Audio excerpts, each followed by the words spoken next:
शिक्षक देश का निर्माता होता है और ऐसा निर्माता ही राष्ट्र के लिए एक भाग्य रूपी बालक को खड़ा करता है। वो भाग्य विधाता के रूप में हमारे सामने पड़े होता जो आप सब हैं। हमारे सर्वपल्ली राधाकृष्णन जी की एक ऐसी प्रतिभा थी जिन्होंने जब हमारा भारत देश स्वतंत्र हुआ तो स्वतंत्रता में हमारा भारत देश टूट चुका था। गुलामी की जंजीरों से जकड़े होने के कारण हम लोगों के सामने अपार समस्याएं थी, लेकिन उस अपार समस्याओं में भी उन्होंने 1948 में यूजीसी का गठन किया, विश्वविद्यालय अनुदान आयोग का गठन किया और वह विश्वविद्यालय अनुदान आयोग के अध्यक्ष भी चुने गए। सोचिए, हमारा देश कह सकते हैं कि जब आजाद हुआ तो वो अपंग ही था। जैसे क्या होता है, माता पिता और बच्चे होते हैं, माता पिता का जब बच्चों का साथ छूट जाता है तो हम अनाथ और अपंग हो जाते हैं, अपाहिज हो जाते हैं। ऐसा लगता है जैसे हमारे आगे पीछे कुछ नहीं। ठीक वैसे ही 1947 में हमारे देश की स्थिति हुई, लेकिन हमारे देश की स्थिति को हमारे महान विरले विचारकों ने, उसमें जैसे हमारे रविंद्रनाथ टैगोर जी, अरविंद घोष जी, फिर विनोबा भावे जी, हमारे सर्वपल्ली राधाकृष्णन जी, राजेंद्र प्रसाद जी और बहुत सारे ऐसे लोगों ने मिलकर शिक्षा को सबसे प्रबल अस्त्र बनाया और कहा कि यदि देश को सुधारना है तो सबसे बड़ा अस्त्र शिक्षा है। इसीलिए उन्होंने यूजीसी का गठन करके एक उच्च शिक्षा के माध्यम से शिक्षा को बढ़ावा देने की बात की। यदि हम राधाकृष्णन जी के और अपार उनके पदों की गरिमा को आपके सामने बताएं तो आपको बता दें 1939 से वह DHU का नाम आप लोगों ने सुना होगा।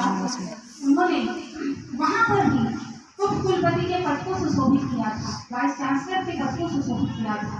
वे आंध्र प्रदेश, वे दिल्ली इत्यादि जगह पर भी चांसलर और वाइस चांसलर के पद को सुशोभित कर चुकी। वे सिर्फ शिक्षक ही नहीं थे, वे एक महान दार्शनिक भी थे। उन्होंने बड़ा स्नातक की डिग्री दर्शन शास्त्र से भी प्राप्त की थी। इसीलिए प्लेटो ने कहा कि एक ऐसा राष्ट्र निर्माता जिससे राष्ट्र का भविष्य बनता है, आज एक दर्शन शास्त्री भी हमारे राष्ट्रपति के पद को सुशोभित कर रहा है। जो ये सबसे बड़ी उपलब्धि थी, ये हमें सीखने को, हमें जानने को और अपने अंदर धारण करने को हमें एक ऐसा संदेश देती है, एक ऐसे शिक्षक की गरिमा को बढ़ाती है जिससे ये पता चलता है कि यदि शिक्षक ऐसा होगा तो छात्र कैसा होगा। हम कहते हैं कि हम बच्चों को इंजीनियर बनाएंगे, हम कहते हैं कि हम बच्चों को डॉक्टर बनाएंगे, हम कहते हैं कि हम बच्चों को वैज्ञानिक बनाएंगे, लेकिन ये डॉक्टर, इंजीनियर और वैज्ञानिक धरती से अपने आप निकल कर नहीं आते। इसे भी निर्मित करने वाला स्वयं एक अकेला शिक्षक ही होता है। इसीलिए जब तक शिक्षक नहीं है, छात्र की उन्हें कोई भी पहचान नहीं है।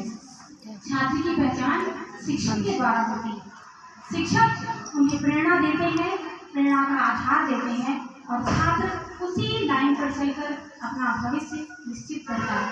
इसीलिए राधाकृष्णन जी ने कहा था कि यदि सभ्य समाज का निर्माण करना है तो बच्चों को पुस्तकीकरण से न जोड़े, बल्कि स्वयं पुस्तक की रचना करने के लिए प्रेरित करें।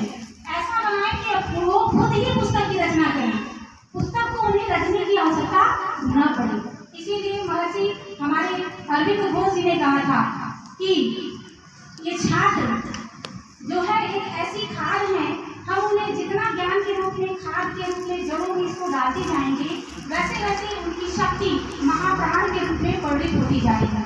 इसीलिए बच्चा एक ऐसा कच्चा घड़ा होता है जिसे हम ही चाह सकते हैं, एक शिक्षक ही चाह सकता है कि उसे कच्चे से पक्का कैसे बनाया जाए।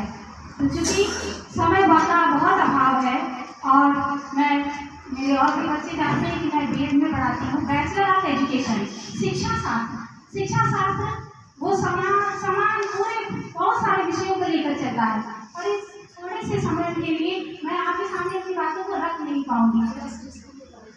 और सबसे बड़ी बात कि कहने के लिए तो बहुत कुछ है। हमारे बच्चे हमारे क्लास में हमारे लेक्चर्स को डेली सुनते हैं, अच्छे भी बुरे भी, डांट फटकार भी और प्यार भी, लेकिन फिर भी समय का अभाव होने के कारण मैं अपने इस महाविद्यालय में सबसे ज़्यादा यदि धन्यवाद अर्पित करूँगी तो अपने महाविद्यालय की छात्राओं को, जिन्होंने आज शिक्षक दिवस का यह कार्यक्रम इतने सुंदर ढंग से एक योजनाबद्ध तरीके से निर्मित किया, वह वाकई बहुत ही काबिल तारीफ थी। तो आप लोगों के लिए फिर से एक जोरदार तालियां। ये आभार कहते हैं कि ये आभार मोटिवेशन का काम करता है, प्रेरणा जो हमारे कार्य में प्रोन्नति प्रदान करती है। आपको कुछ भी न दिया जाए, अवार्ड बहुत बड़ी चीज नहीं होती है। सबसे बड़ा अवार्ड होता है आपकी प्रशंसा। यदि आप कार्य कर रहे हैं और आपको दिन प्रतिदिन समय दर समय आपको पुरस्कृत किया जाए, प्रेरणा दी जाए, तो आप बुरे से बुरे कार्य को छोड़कर अच्छे से अच्छा कार्य कर लेंगे। सिर्फ आपके लिए धैर्यता होनी चाहिए। मैं सबसे पहले सब धन्यवाद दूंगी ये बैच बनाने वाले हमारे बीएड थर्ड सेमेस्टर के 2 कैंडिडेट हमारे यहाँ पर उद्घोषिकाओं में भी यहाँ पर मन संचालन करती हुई यहाँ पर उनको धन्यवाद दिया था। लेकिन फिर भी निर्दिष्ट करने वाली बीएड थर्ड सेमेस्टर में रुचि पांडे, आप खड़े हो जाइए और